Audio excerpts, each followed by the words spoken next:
Estamos de regreso en un programa más de los Conversatorios Michoacán del Estado Michoacano de Radio y Televisión. El día de hoy nos recibe de nueva cuenta este emblemático y maravilloso recinto, el Teatro Mariano Matamoros. Regálenme un aplauso, por favor.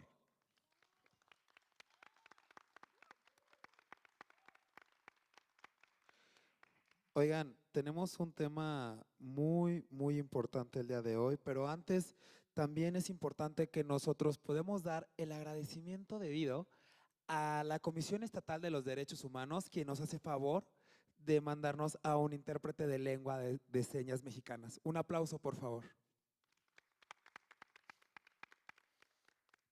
Y bueno, el día de hoy tenemos y yo tengo a personas que justo conozco hace mucho tiempo y que conozco mucho su labor, su andar y justamente esta pasión por la enseñanza, esta pasión que nos mueve y que los mueve a ellos.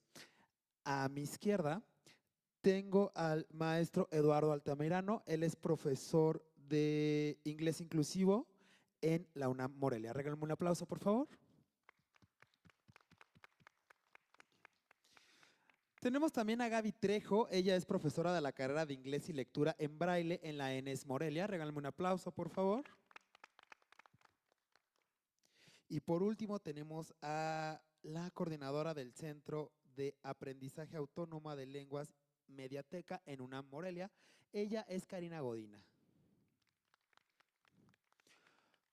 Bienvenidos, ¿cómo están? Qué gusto poderlos tener acá, qué gusto poderlos recibir justamente en esto que es los conversatorios. Para nosotros en el Estado Michoacano es muy importante poder traer todo este tipo de temas, justamente para que los michoacanos podamos enterarnos de qué hay, qué estamos haciendo, cómo lo estamos haciendo y que justamente no estamos lejos, estamos justamente dentro de la ciudad, estamos acá en Michoacán y estamos haciendo cosas y estamos intentando hacerlas bien.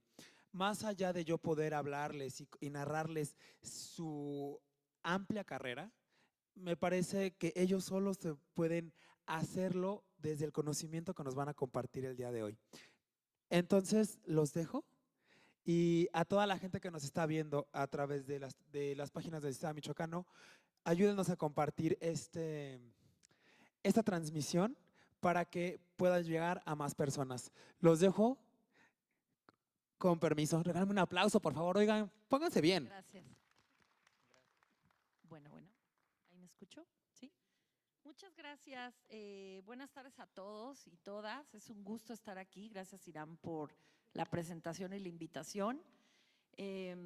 Saludo pues con mucho gusto y con mucho cariño a mis colegas, mis compañeros, al maestro Eduardo, a la maestra Gaby, con un tema pues que el día de hoy, después de haber recibido esta invitación, nos trae a este escenario y es un tema pues muy importante. Nosotros venimos a hablarles pues de lo que hacemos en nuestro trabajo, pero y ahora con esta nueva forma de ver la vida, de hecho así viene el título de nuestra charla, ¿no?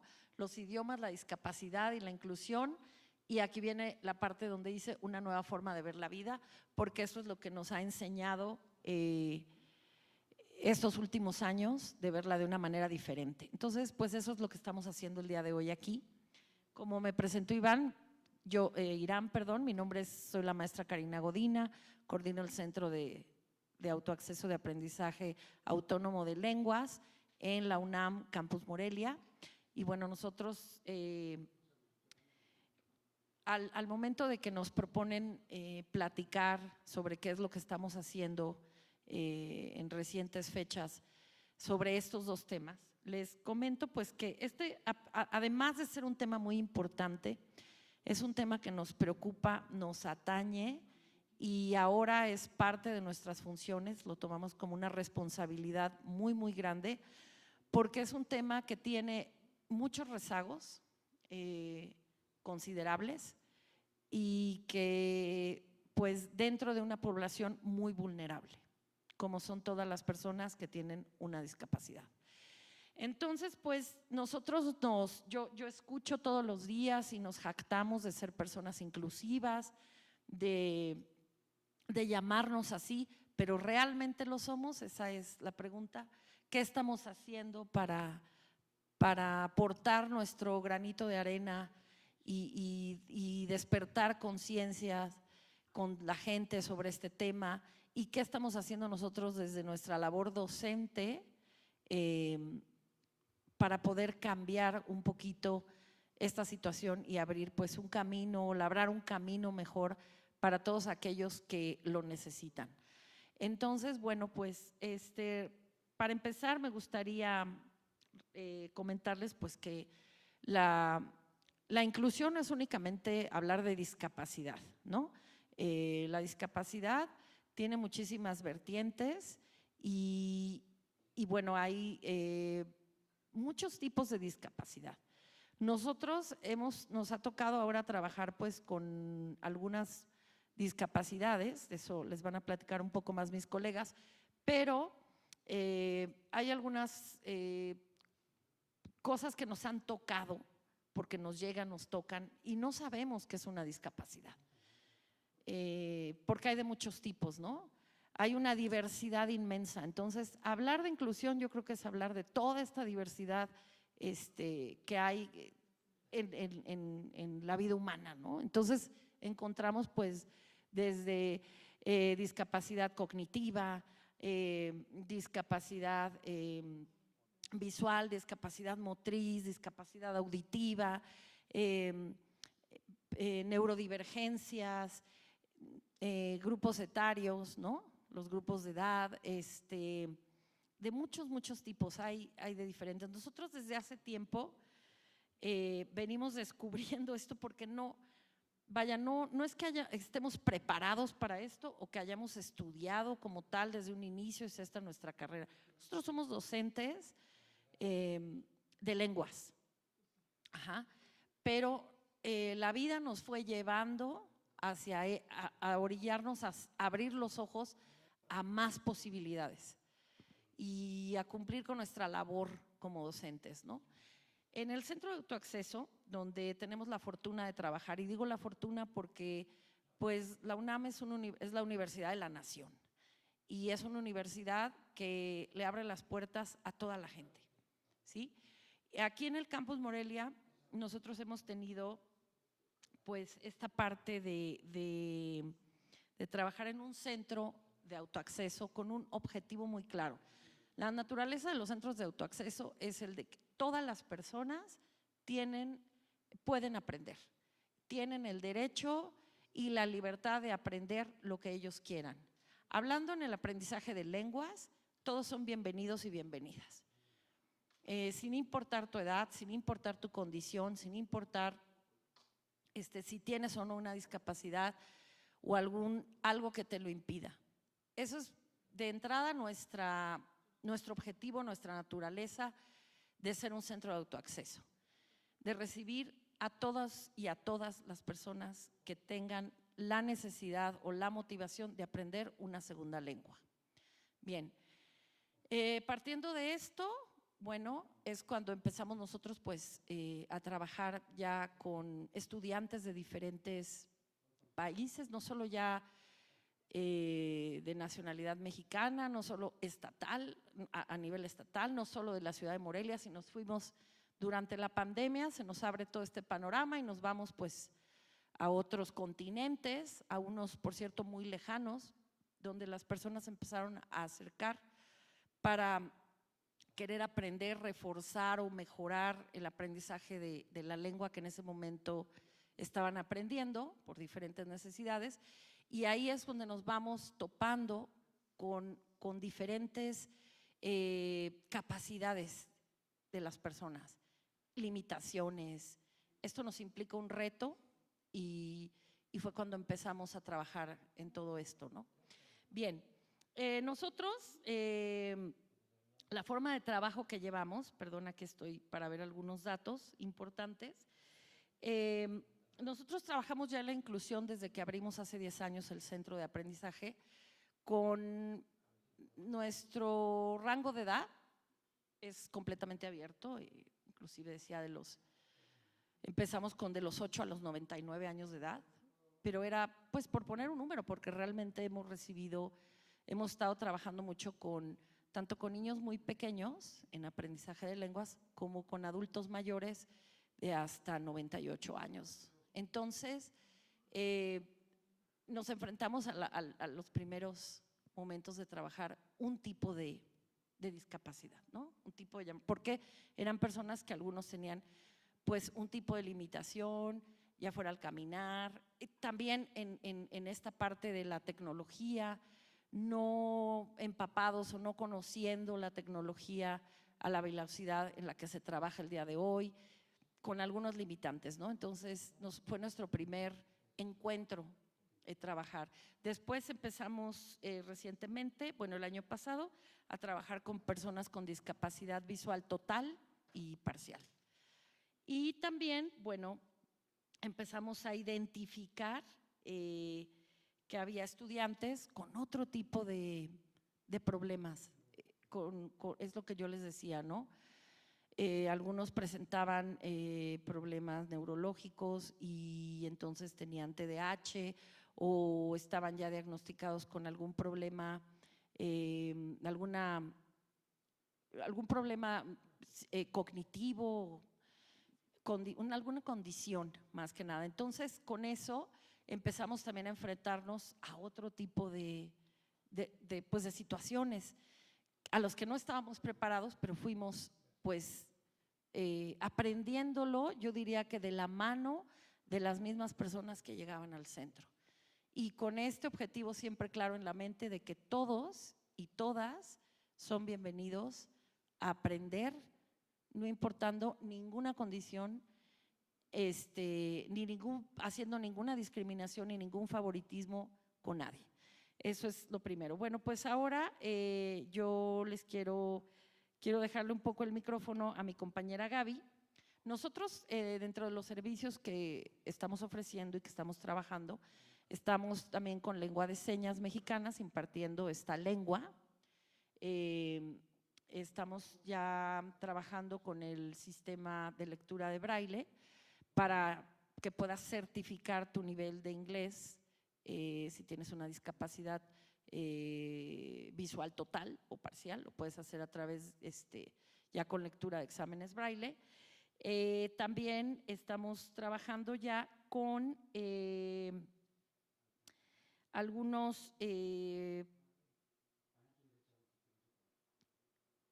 programas y convenios que tenemos para ampliar nuestros horizontes en todo este campo de los que les he mencionado. Esto también es como muy nuevo para nosotros y lo hemos ido aprendiendo, les digo, conforme nos va permitiendo la vida día a día, ¿no?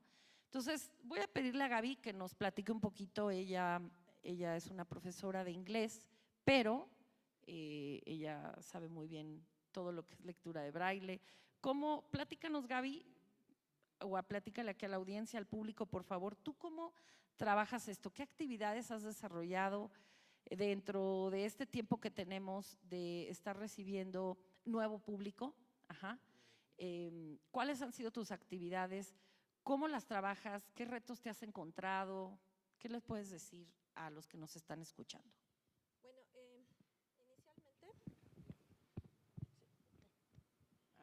Bueno, nosotros, esta historia es muy, muy larga.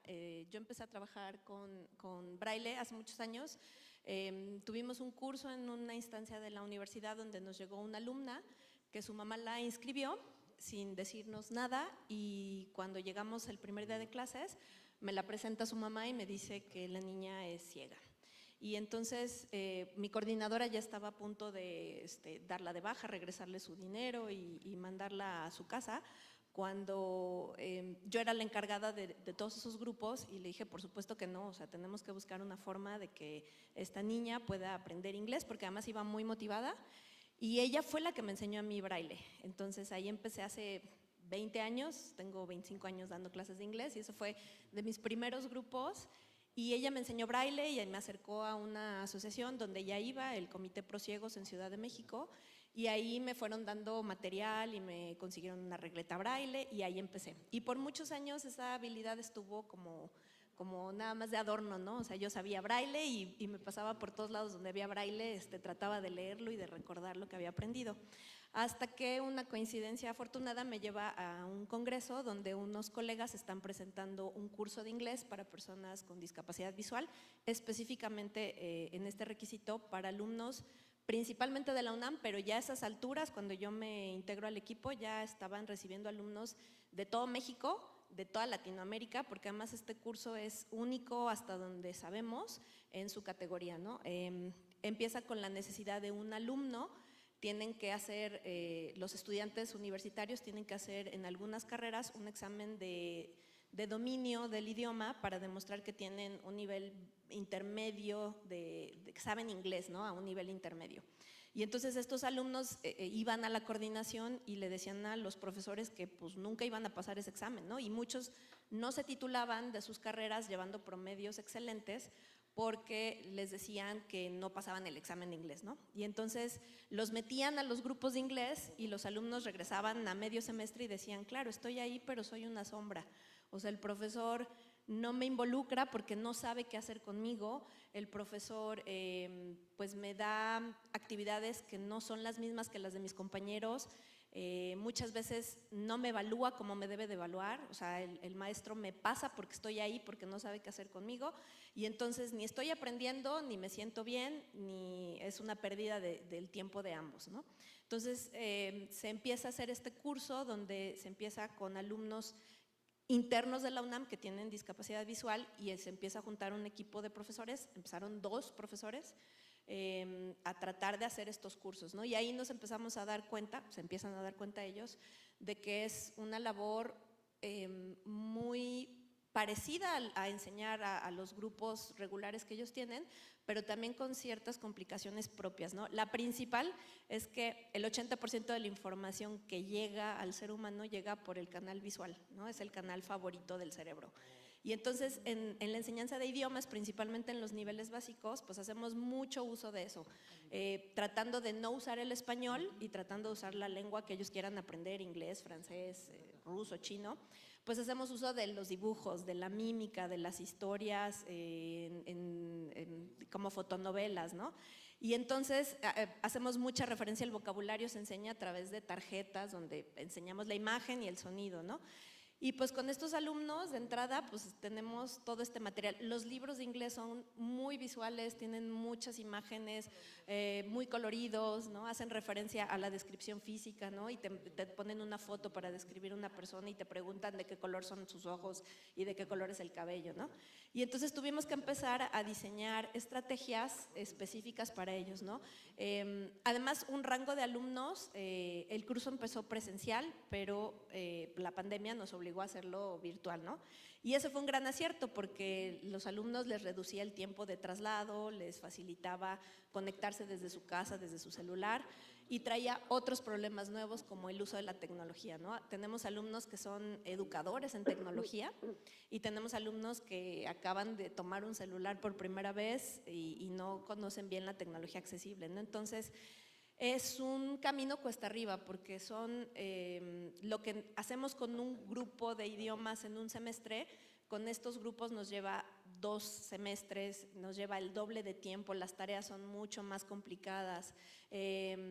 La corrección, por ejemplo, cuando ellos hacen un texto escrito, corregirles a los alumnos generalmente es con un marcador, encerrar el error y decirles dónde está, ¿no? Y con ellos tuvimos que diseñar estrategias para marcarles en un texto que su lector de pantalla, que es un programa que les lee en voz alta lo que está escrito, detectara ciertos caracteres para decirles que ahí había un error y qué tipo de error era, ¿no? Entonces ha sido complicado, pero los resultados han sido fenomenales. Y ahí es donde Morelia y el Centro de Autoacceso se unen a este proyecto y nos damos cuenta de que el tiempo que tenemos en clases es muy reducido y sugerimos entonces desde Morelia invitar a estos alumnos a que se registren a nuestros clubes de conversación que ya tenían mucho tiempo funcionando y entonces cuando los invitamos ellos entran fascinados y están participando en todas las actividades y muchos de ellos no prenden su cámara porque no tiene caso prenderla, no saben ni siquiera, no pueden como ubicar su rostro. Hay algunos que son expertazos en eso, pero otros prefieren no encenderla para que no se vea su discapacidad o para que no se vea como el techo o el piso porque no saben cómo enfocar su cámara. Y entonces en el primer semestre que yo tuve estos alumnos insertados en un grupo que ya traía un año trabajando juntos, de repente una alumna que es astrónoma les platicaba que iba a hacer su postdoctorado y demás cosas, y otro alumno le dice, oye, pero ¿cómo llegaste a esos niveles educativos con tu discapacidad? Y entonces ahí surgió otra conversación de, ¿cuál discapacidad? Yo no tengo discapacidad. ¿Tú tienes discapacidad? Sí, yo sí tengo. Y entonces llevaban 6 meses platicando de la vida y de la comida y de la cultura y no se habían dado cuenta que su compañero tenía una discapacidad o que su compañero no tenía una discapacidad. Y ahí se empieza a crear se empiezan a hablar estos temas, se empiezan a platicar de sus perros guías, se empiezan a platicar de un montón de cosas y empiezan a animarse a entrar a otros grupos, ya no solamente a mi grupo de conversación, sino con todos los profesores. Y resulta que ahora son los más cumplidos y los más trabajadores y los más… Es más, ellos andan correteando a los maestros de, oye, hoy no va a haber clase y ya es hora y no me has mandado el enlace y no puedo entrar. Entonces, fue una sinergia muy padre el complementar el curso que ya se había hecho especialmente para ellos, que es un curso que actualmente tiene aproximadamente 100 alumnos. Cada semestre abrimos la convocatoria y no les miento, en una hora tenemos cerca de 200 solicitudes y nosotros solamente podemos recibir 60 alumnos, ¿no? Es un tema complicado porque todos los servicios han sido gratuitos y pues al ser un servicio gratuito pues no hay recursos de dónde contratar más profesores, de dónde abrir más espacios y estamos haciendo maravillas con lo que tenemos, ¿no? Con los 3 profesores que somos en el curso formal, con los más o menos 6 o 7 profesores que están trabajando actividades de autoacceso con ellos. Y estamos también dando asesorías personalizadas para alumnos que tienen detalles más complejos. Por ejemplo, tenemos un alumno que es sordociego y él tiene un implante coclear. Tiene aproximadamente 10 años con su implante y tuvo que aprender a reconocer los sonidos del español. Entonces, ahora que empieza a tomar cursos de inglés, pues tenemos que enseñarle a reconocer los sonidos del inglés y hay muchos sonidos que como él no conocía en español, pues está haciendo todo un camino nuevo, ¿no? Y entonces este alumno en clase pues retrasaba mucho a los demás compañeros porque no entendía, había que repetirle varias veces la palabra o la pregunta y entonces lo derivamos a asesorías personalizadas y una vez por semana tiene una hora con su asesor y lo que hacemos es ponerle audios, escuchar palabras, repetir, trabajar con él la pronunciación ya de una forma personalizada que sus compañeros no necesitan, ¿no? Y esa es la belleza del autoacceso en este grupo de estudiantes, ¿no? Que nos ha permitido atender situaciones que no podíamos cubrir desde el grupo completo porque son 20 alumnos en una hora, 2 horas de clase. Corregir tareas, dar retroalimentación es súper lento, nos consume mucho tiempo.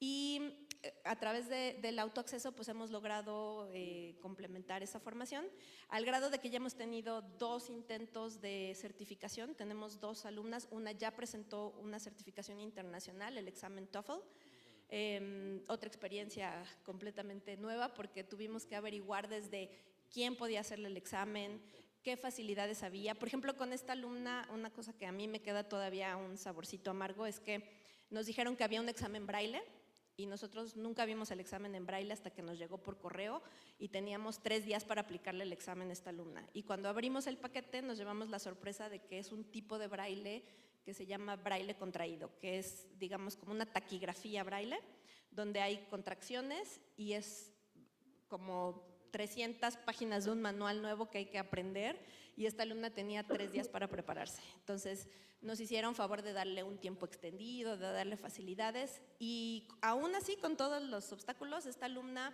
no obtuvo el resultado que quería para su doctorado, pero sí obtuvo un resultado del nivel en el que estaba estudiando. O sea, la prueba nos dice que su nivel de inglés sí corresponde al nivel que ella estaba estudiando y para el que la habíamos preparado.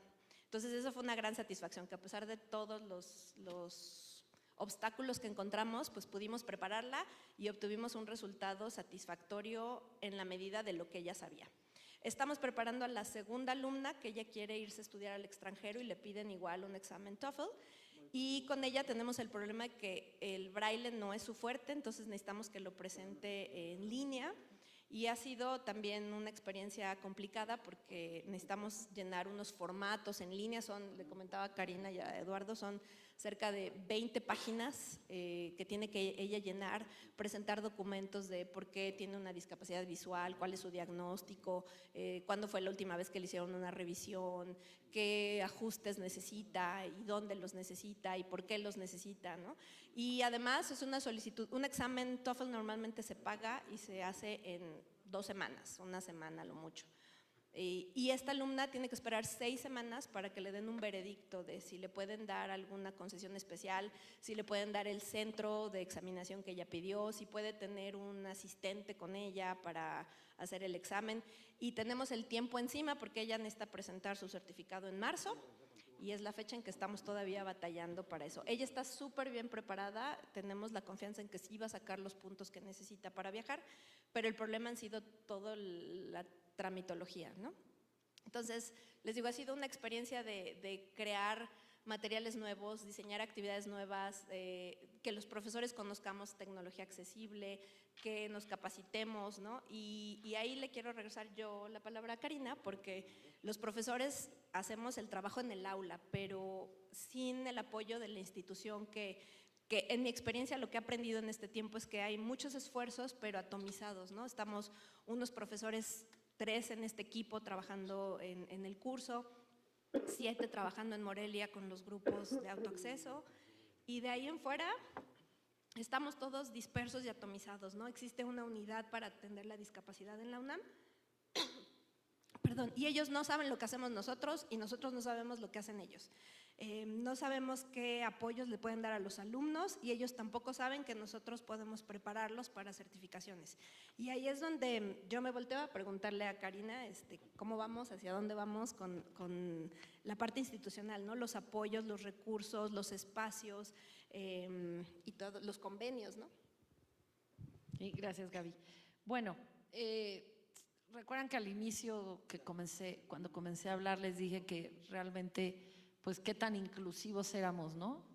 Pues nos decimos una institución inclusiva, nosotros decimos, yo puedo decir que el profesor Lalo es un maestro de inglés inclusivo, que sí lo es, he aprendido mucho de él sobre este tema, pero voy con esto que dice Gaby, o sea, en esta búsqueda incansable, primero de lograr el primer paso, que es sensibilizar y crear conciencia en nuestros superiores, directivos, secretarios, mucho más arriba, en otras instituciones, ¿no?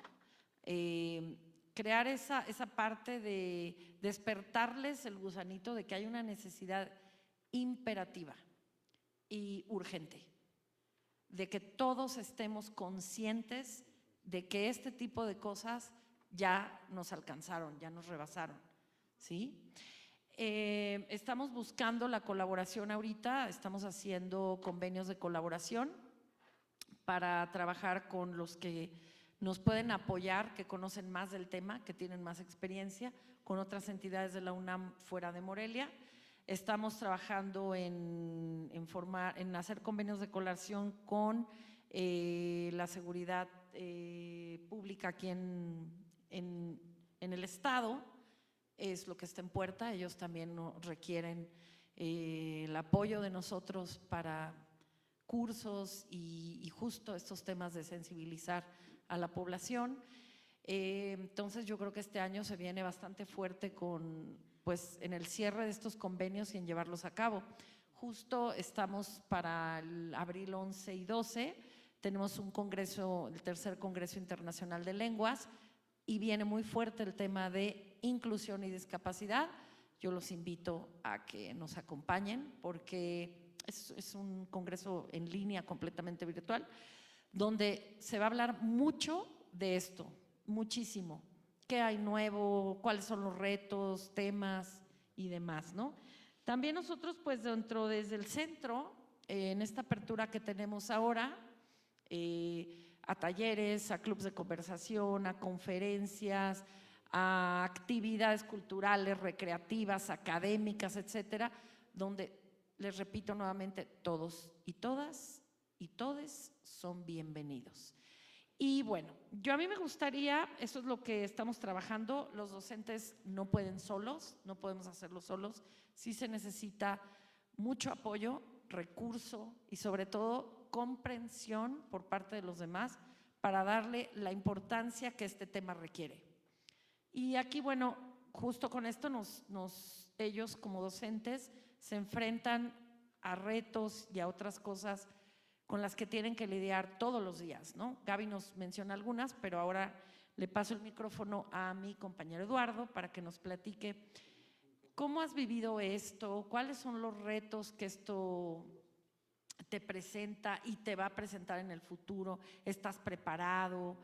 ¿Qué nos puedes decir, Lalo, sobre esos temas que venimos a platicarles el día de hoy? Gracias. Antes de comenzar con algunas cosas más técnicas, me gustaría primero poner en la mesa, aquí con mis compañeras, una reflexión de por qué es relevante hablar de discapacidad en el aula de idiomas. Generalmente tenemos pensado que aprender un idioma solamente es el inglés, que sirve para trabajar, para estudiar, y que eso te va a proveer un esquema exitoso. Generalmente ese es el ideario social en torno al aula de idiomas, con fines académicos también.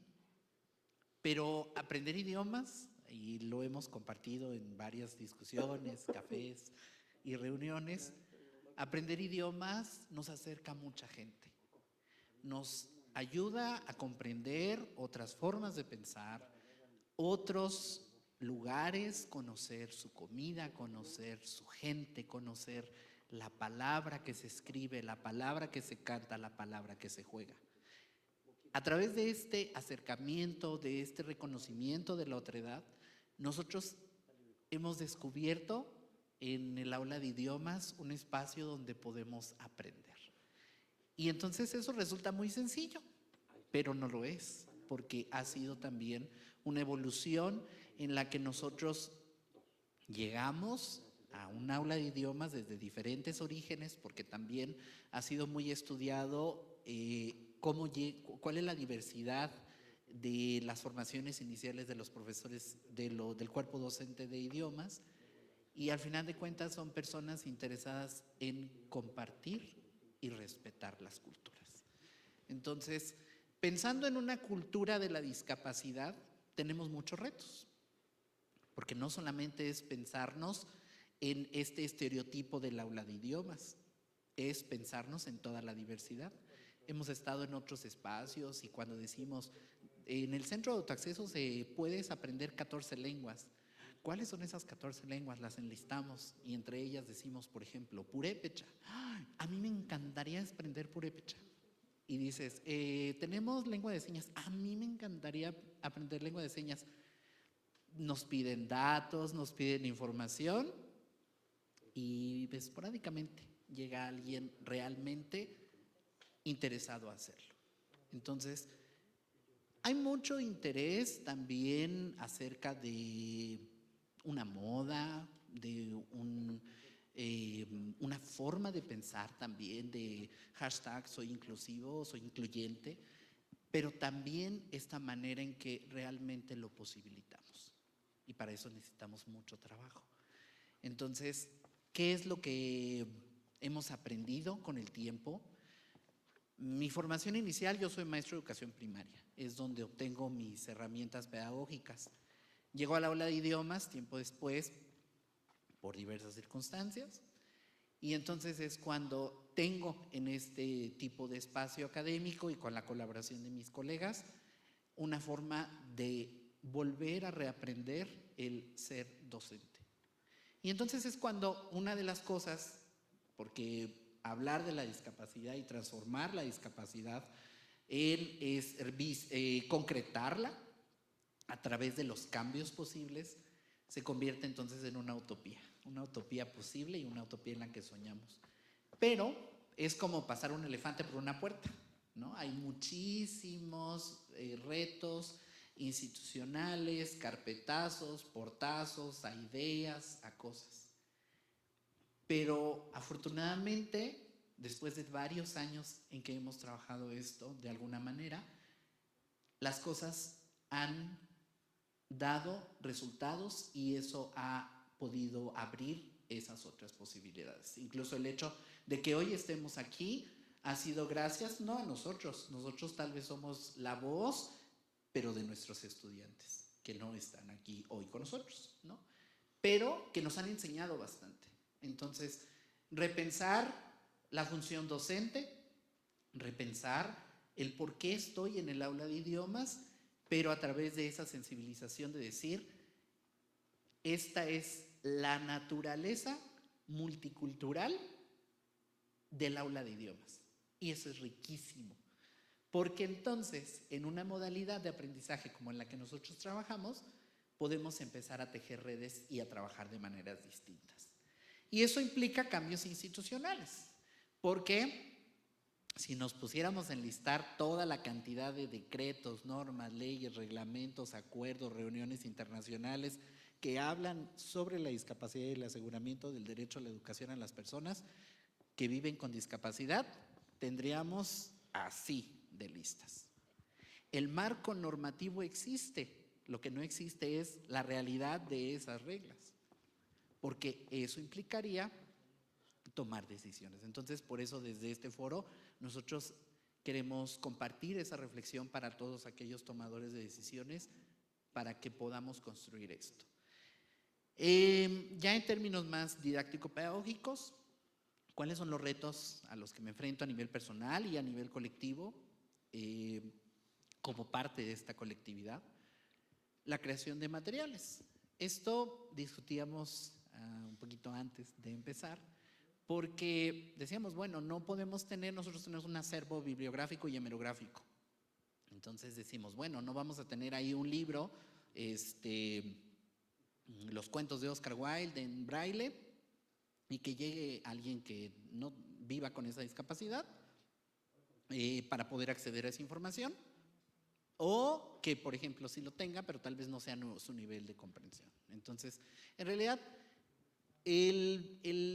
todo el punto de cambio regresa al profesorado, a todo el cuerpo docente, porque entonces, a partir de que nosotros hemos vivenciado y decir, tenemos dos opciones.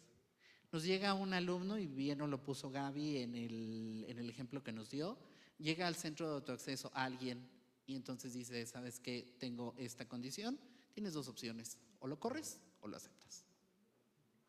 Y en ese segundo, en esos minutos en que tú debes de tomar esa decisión, hay muchas consecuencias. ¿Por qué? Porque si le cierras la oportunidad, pues estás cerrándote también a ti mismo la oportunidad de aprender. Porque no solamente enseñamos los maestros, también aprendemos. Y entonces, si le das la oportunidad, también vas a aprender y vas a aprender muchísimo. Y ese es, yo creo, otro mensaje que podemos compartir con la audiencia. ¿Por qué? Porque la discapacidad nosotros la estamos hablando en el nivel superior, que es donde nosotros trabajamos. Pero también hemos visto cómo desde educación básica estos no son más comunes, desafortunadamente, de lo que deberían de ser. También tendríamos que empezar a hablar sobre la aplicación de metodologías. Ya hablaba un poco sobre los diferentes orígenes de los perfiles profesiográficos de los profesores de lenguas. Y entonces también eso implica que a nivel institucional y a nivel personal tengamos la necesidad de seguirnos formando. Es decir, yo tengo una situación, porque no solamente personas que viven con discapacidades, la situación que se nos presenta en el aula de idiomas. Actualmente, por ejemplo, tenemos también en este espectro de la diversidad, hemos trabajado con estudiantes que son migrantes retornados. Entonces, también hay otra forma de poder ser empático y de entender la migración desde otra situación. Entonces, sensibilizarnos a partir de que la calidad de los saberes a lo largo de la vida tienen que irse precisando. Y entonces volvemos al punto, los maestros tenemos que cambiar. Entonces, también podemos investigar sobre otros modelos Y es que no es solamente cambiar, ¿no? Y decir y seguir esta moda ya les decía, sino realmente poder repensar mi aula de idiomas, poder repensar lo que estoy trabajando, lo que estoy haciendo y decir, por ejemplo, tenemos una opción, el DUA, el Diseño Universal de Aprendizaje. El Diseño Universal de Aprendizaje nos permite didácticamente hacer un diseño curricular que no tenga que ser adaptado para cierta persona, sino que desde el principio el diseño universal nos ayuda a poder construir experiencias de aprendizaje para todos mis estudiantes. Y entonces, cuando nosotros estamos capacitados, formados y que tenemos, puede ser también la intención de poder presentar un aula de idiomas diferente, eso abre otras oportunidades. Entonces, porque también existen diferentes formas de enseñar, ¿no? Entonces, otra cosa, y eso es muy técnica, tal vez sería elevar el nivel de competencia lingüística. Seguramente ustedes, si han estudiado idiomas, se habrán dado cuenta que se divide en básico, intermedio y avanzado. El marco común europeo de referencia, el MCER, es un diseño que se hizo en Europa, que luego se multiplicó a nivel mundial, dado que otros diseños fueron coincidentes. Entonces, divide el aprendizaje de idiomas a partir de las competencias lingüísticas, del desarrollo que tú puedas tener. Doy un ejemplo muy básico. Está dividido en 3 letras, A, B, C. Entonces, el A es lo que conocemos como elemental o principiante. B es intermedio y C son los niveles avanzados. Nosotros en nuestra lengua materna muy seguramente vamos a hacer un C1, un C2 o un B2 en ocasiones. O, por ejemplo, también si estamos en proceso de aprender la lengua, pues podemos tener un nivel A1, ¿no? Entonces, cuando nosotros aprendemos una segunda lengua, cuando tenemos una lengua extranjera, lo que hacemos es justamente poder organizar los aprendizajes a partir de ello. Entonces, ¿hasta dónde se ha llegado aquí? A B1, o sea, un nivel intermedio. Lo que quiere decir que no todavía por las barreras de acceso para poder tener profesores que puedan darle continuidad a los niveles más altos, porque al ser un nivel C, C1 o C2, que es un nivel de competencia muy alto y que sí se puede lograr, necesitamos otro tipo de diseños específicos para hacerlo. Entonces, ahora en lo que nos ha relatado la maestra Gaby, las experiencias que hemos vivido, pues ha sido eso. Hemos llegado a un nivel intermedio. Y todavía esto genera una brecha porque tenemos los marcos hasta nivel avanzado para todo, para la oferta pública, ¿no? Entonces, hay mucho que trabajar en ese sentido. Hay mucho que trabajar en la formación de profesores, hay mucho que trabajar también en los diseños arquitectónicos para poder favorecer que todas las personas puedan acceder a los edificios y que puedan interactuar con el espacio, con el territorio, reconocerse, apropiarse y generar una identidad con las instituciones, pero que también podamos inspirar a otros. Hoy tuvimos una experiencia muy agradable hace pocos días de una capacitación.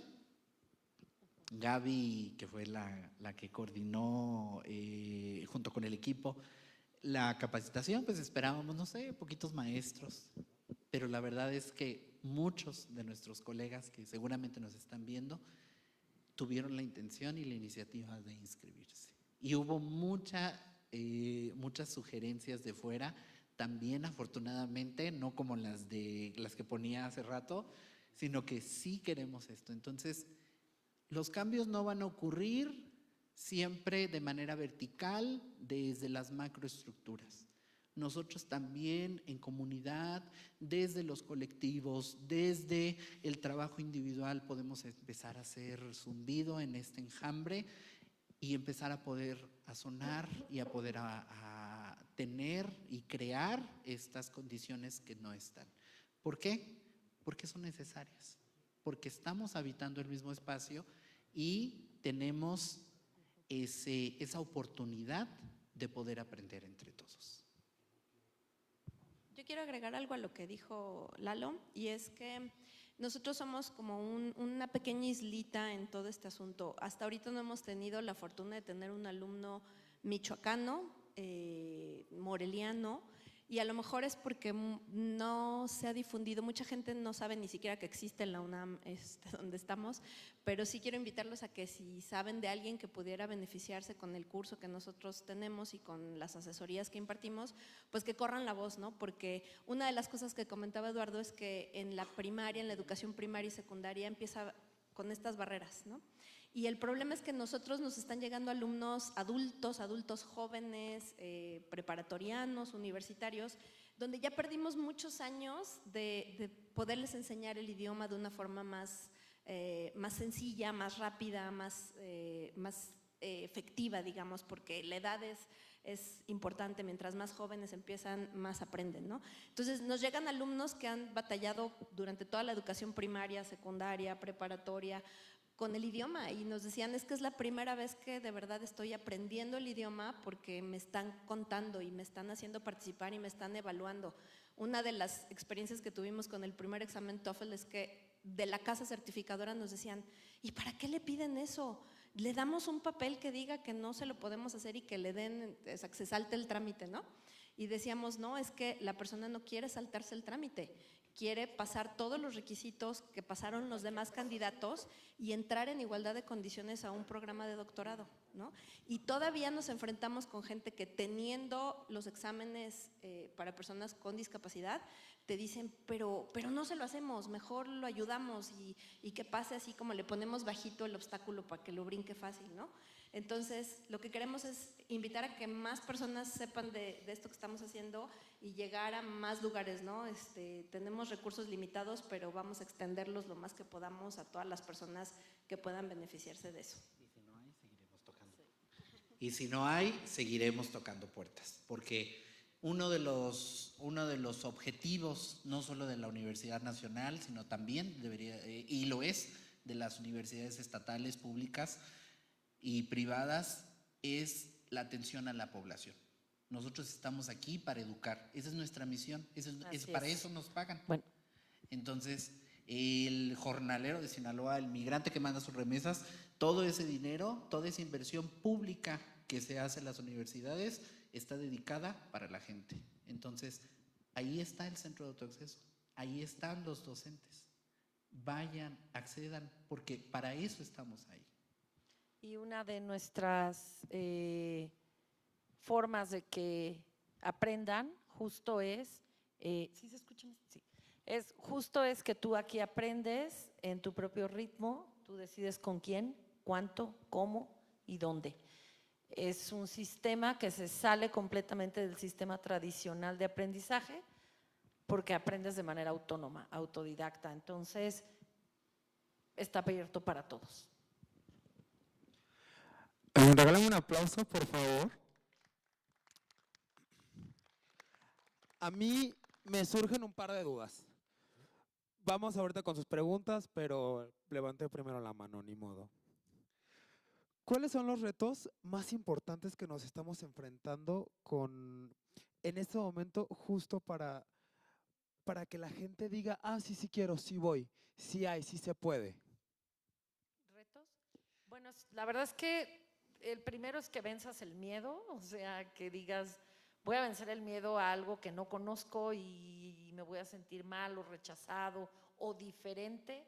Primero que quitarse eso de la cabeza, eso no existe aquí. Todos tenemos el mismo derecho, todos somos iguales. Entonces, eso sería lo primero. O sea, acércate para que conozcas cómo se trata, de qué se trata y nosotros te vamos a ir de la mano guiando en tu aprendizaje.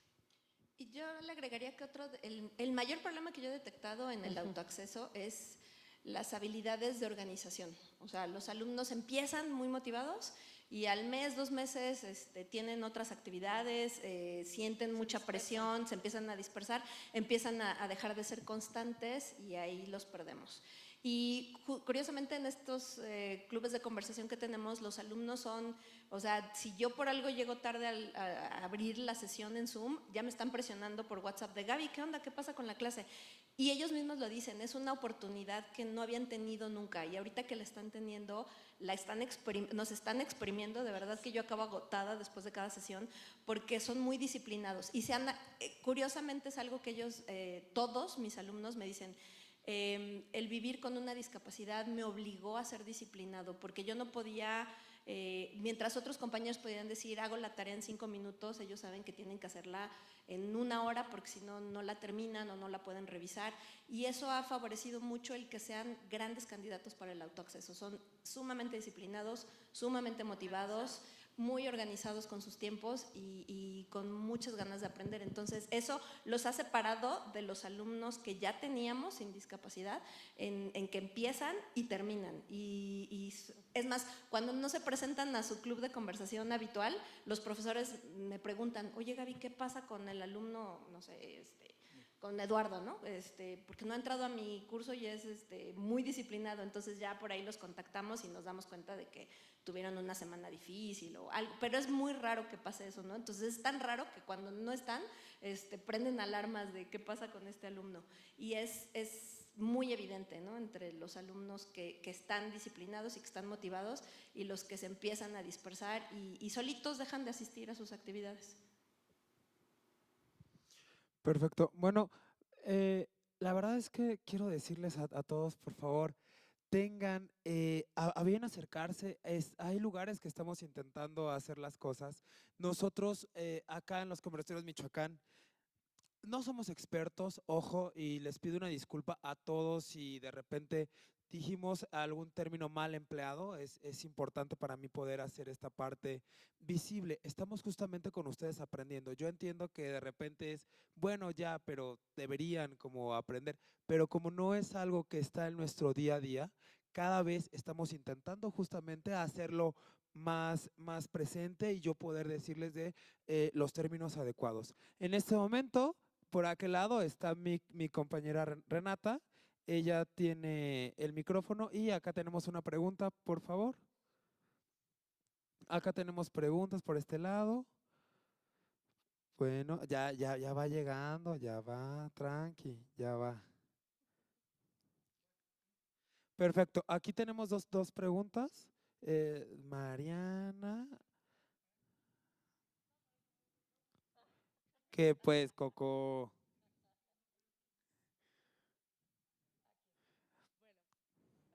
Hola, hola. ¿Me ayudan abriendo el micro de sala, porfa?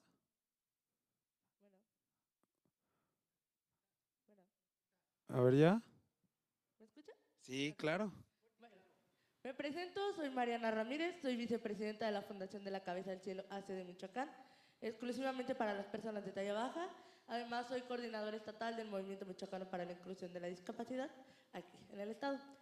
Hablando del tema de la inclusión, quiero preguntarles, dentro de las instituciones en las que ustedes están trabajando, ¿cómo está la accesibilidad? Hablando de los ajustes razonables que se tienen que hacer ahorita, que ya es una ley, como por ejemplo las rampas, el escalón universal, la guía para las personas con discapacidad visual, etcétera. Entonces, hablando del tema de los ajustes razonables, ¿cómo lo han manejado ustedes en las instituciones en las que están? Gracias. Sí, bueno, gracias por la pregunta. Creo que aquí justo lo que yo comentaba desde hace rato de no hacer parches sobre los diseños, sino pensar desde el inicio todas las posibilidades para que todas las personas puedan acceder. El campus del ENES Morelia recién acaba de cumplir 10 años, es un edificio muy joven o muy reciente y desde su diseño siempre contempló estos detalles, ¿no? Entonces, en todos los edificios hay elevadores de accesibilidad, hay rampas, hay diferentes ajustes razonables en la infraestructura. Cierto es que hay detalles que todavía hay que ajustar, que después del diseño, pues obviamente salieron o que no se contemplaron. Pero en general es posible decir que el campus del ENES Morelia tiene aquellos ajustes para que las personas puedan interactuar en el espacio. Y yo agregaría ahí que se ve la diferencia, ¿no?, entre los edificios de la UNAM que son más viejos, que tienen 50, 60 años, a estos edificios que son más recientes. Sí se ven mejor pensados los espacios, como dice Eduardo, todavía tenemos que hacer ajustes, ¿no? Por ejemplo, en los baños de repente hay los ganchitos para colgar tu mochila y tu bolsa están altísimos, ¿no? Y si vienes en silla de ruedas o si eres una persona de talla baja, pues yo no los alcanzo.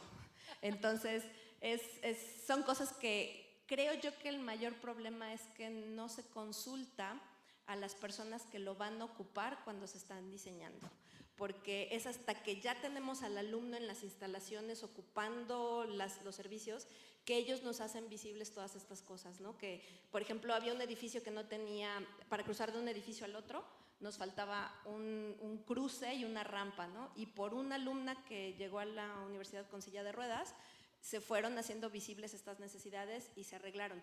Pero fue mucho más fácil ajustarlo en estos edificios jóvenes que lo que ha sido ajustarlo en edificios de 50 años o de otros campus más viejos, ¿no?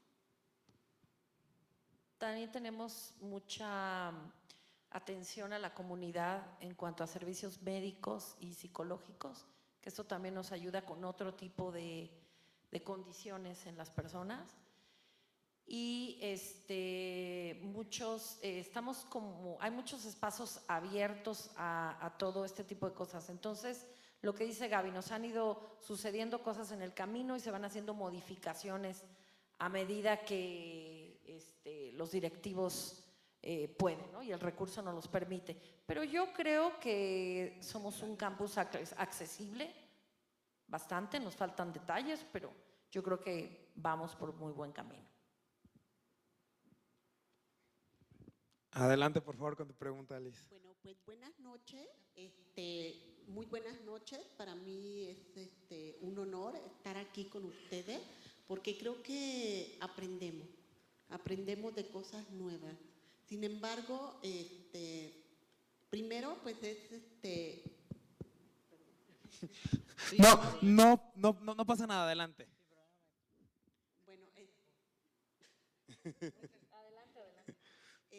Bueno, es muy importante, obviamente, que haya este tipo de universidades aceptando a personas con alguna discapacidad. Disculpen, pero… No pasa nada. Sin embargo, creo que independientemente de la accesibilidad, también es muy importante ver el docente que va a educar y que va a atender a una persona con discapacidad. Ahorita a mí me llamó mucho la atención, muchísimo, cuando habla de una persona sordociega con implante coclear. Yo quiero pensar que esa persona sordociega tiene la competencia lingüística oral para poder ser ahora sí, para que él pueda acceder a su círculo de conversación en inglés. Porque de alguna otra manera yo no me imagino a una persona sordociega, o dejemos la sordoceguera, sino una persona sorda, estar en un círculo de conversación en inglés oralmente. Entonces, siempre la lucha justamente es esa. Si la persona con discapacidad que va a acceder al inglés o a otros idiomas, realmente tenga los ajustes razonables. Que las personas con alguna discapacidad sean los que nos indiquen cómo aprenden, cómo quieren aprender, porque es muy fácil, o sea, podremos ser docentes, podremos saber mucho, pero no podremos saber cómo educar a una persona con discapacidad, vaya, ¿no? Y eso es muy importante, muy importante. Decía en una ocasión, que a lo mejor, bueno, no tiene nada que ver, pero a la vez sí. En una ocasión una persona sorda que iba a la secundaria y que tenía un intérprete que no entendía esa persona mucho. Y entonces esa persona que iba en la secundaria dijo, prefiero estar solo que con un mal intérprete. O sea, imagínense qué es lo que está sucediendo con esa persona sorda, ¿sí? Entonces, ahora sí, mi pregunta va, porque no escuché que dijeran que ustedes tengan una persona sorda que no tenga la competencia lingüística oralmente. Ahí el trabajo, ¿cómo sería? Obviamente, seguramente voy a escuchar que con imágenes y que de forma escrita, pero ¿de qué otra manera se puede, o ustedes cómo piensan poder trabajar con esa persona sorda que utiliza la lengua de señas? Ya no voy a hablar de lengua de señas americana, no, sino lengua de señas simplemente, y porque sí es interesante. Hay muchas personas sordas que obviamente no tienen la lengua oral, como muchas lo pueden tener, y que quieren acceder al inglés. Y de verdad los felicito, las felicito, porque es un gran trabajo, ¿no? Y es un reto enorme, muy enorme, para poder trabajar con una persona con discapacidad. Y más aún, analizando, pensando cómo van a hacer estos ajustes razonables para todas estas personas, porque no es complicado. Y otra de las cosas, lo decían, y muy cierto, muchas veces cuando una persona con discapacidad quiere acceder a la educación son rechazados. ¿Por qué? Porque tiene una discapacidad, pero no se ponen a pensar que antes de tener la discapacidad son personas, son seres humanos como cualquiera de nosotros. Y entonces por ello doblemente los felicito y las felicito. Y bueno, me callo. No, pues, híjole, es que es una pregunta que nos podríamos llevar a otro conversatorio enterito. Pero bueno, creo que lo que más quiero resaltar en esto es cómo se ha hecho un matrimonio bien feliz entre el curso formal, que lo imparte otra escuela de la UNAM, que no está en Morelia.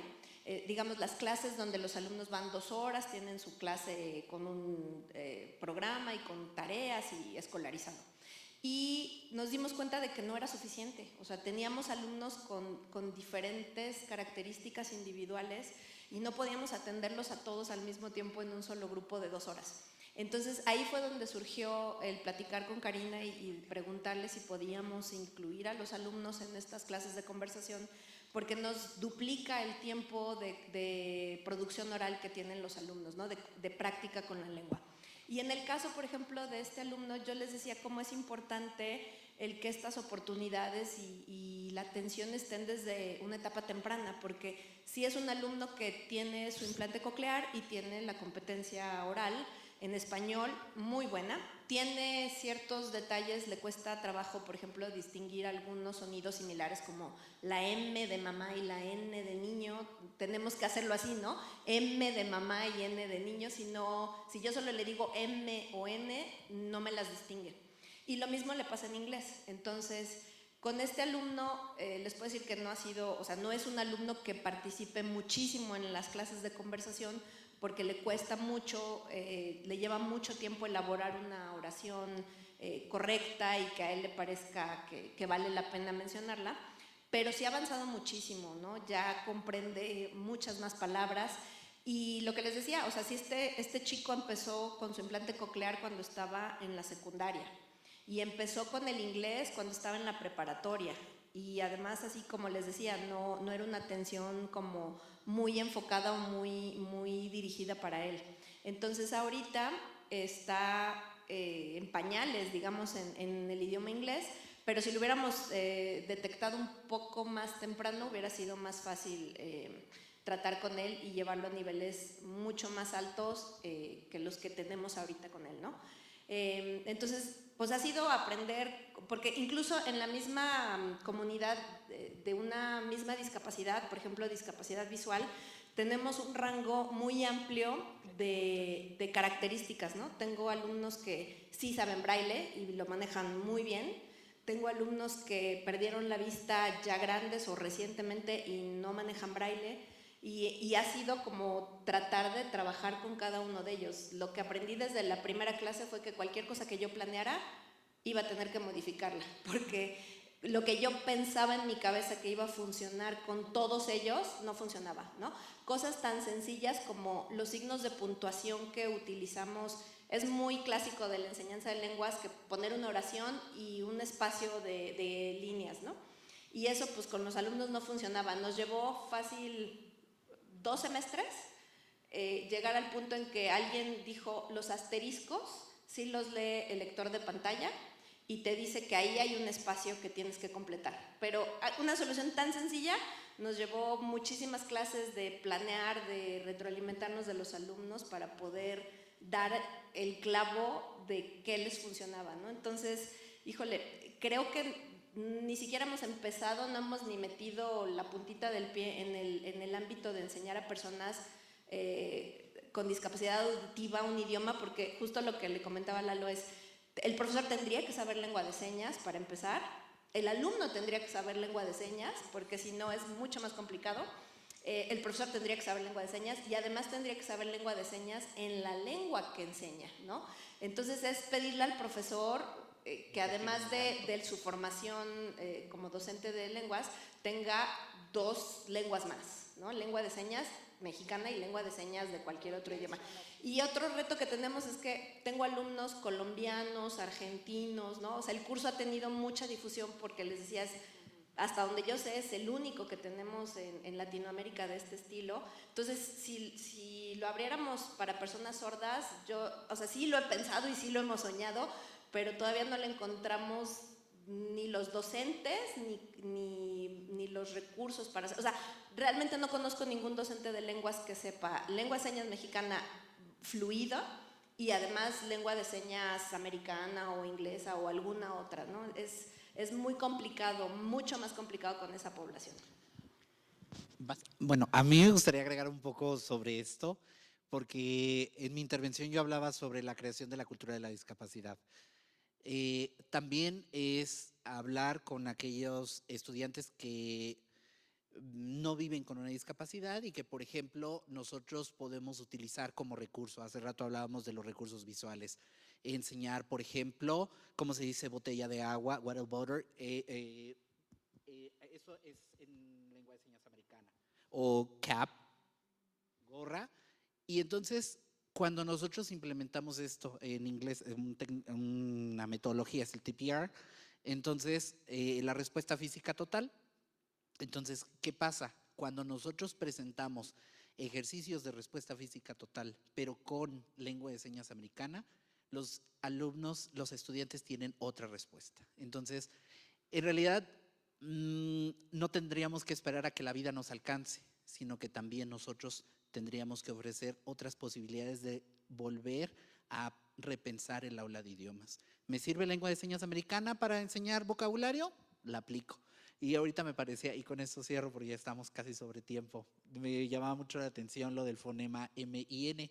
Yo tengo un taller de canciones, entonces fue muy curioso porque uno de los ejercicios que hacemos en el taller de canciones, pues es que ellos como un estilo karaoke canten, pero en algunas de las actividades que tenemos es justamente la corrección fonética, ¿no? Entonces era muy gracioso porque producir el fonema o entonces yo les digo así de vibra la nariz, pero la misma dificultad que tenían mis estudiantes con discapacidad visual, la tenían los que no tienen discapacidad visual, ¿no? Entonces, o hacer un fonema como el schwa, o no sé, fonemas muy específicos, cosas que es muy divertido aprender y que entonces, por eso es interesante, gracias maestra Liz por su pregunta, porque nosotros estamos en un camino. Tal vez hoy hicimos un corte de tiempo, ojalá que la vida nos dé oportunidad para seguir en otro tiempo compartiéndoles, pero no son ni soluciones absolutas, ni venimos a explicarles un manual de cómo debería. Nuestra intención es decirles que hemos dado avances, hemos dado pasitos de bebé, pero es mejor dar unos pasos que no hacer nada. Y entonces, ojalá que con este conversatorio, que ojalá Morelia, al ser una ciudad de servicios educativos, que tenemos muchas escuelas de idiomas, que podamos también seguir inspirándonos. ¿Por qué? No por nosotros, no por ego, sino porque los estudiantes no merecen y nos debemos a ellos. Entonces, lo interesante de un centro de autoacceso es que esa escucha permanente, esa retroalimentación está dada, porque avanzamos en la medida justa de cuál es tu proceso de aprendizaje. No es un centro de idiomas regular en donde yo te voy diciendo capítulo 1, chapter 1, chapter 2. No, es aquella situación de aprendizaje en la que tú quieres aprender. Tú sabes algo, eso es muy freiriano. Tú sabes algo que yo no sé, yo sé algo que tú no sabes, lo ponemos en una interacción dialógica y vamos a poder aprender. Por eso nuestra primera pregunta es: ¿cuáles son tus necesidades de aprendizaje? ¿A qué vienes al centro? ¿Para qué quieres aprender italiano? Y lo que decíamos ¿Qué hace te rato, motiva?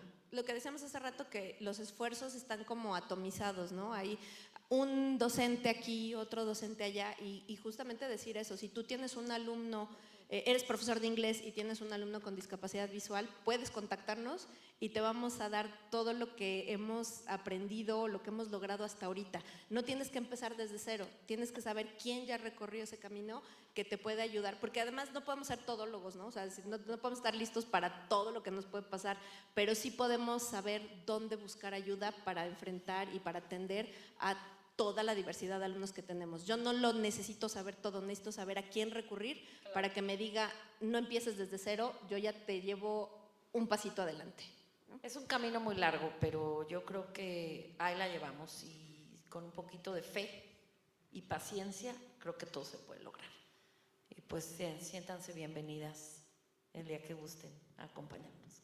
Oigan, regálenme un aplauso, por favor, porque es importante el tener en cuenta que existen estos lugares. La verdad es que yo, antes de tener tanta información, yo no sabía que existían estos espacios que podían ayudar. Entonces, nada más, por un tema de tiempo, porque este tema nos da para estar mucho, mucho rato, y la verdad es que estamos bien agradecidos, y la verdad su apoyo para los conversatorios de Michoacán es increíble. Muchísimas gracias a ustedes.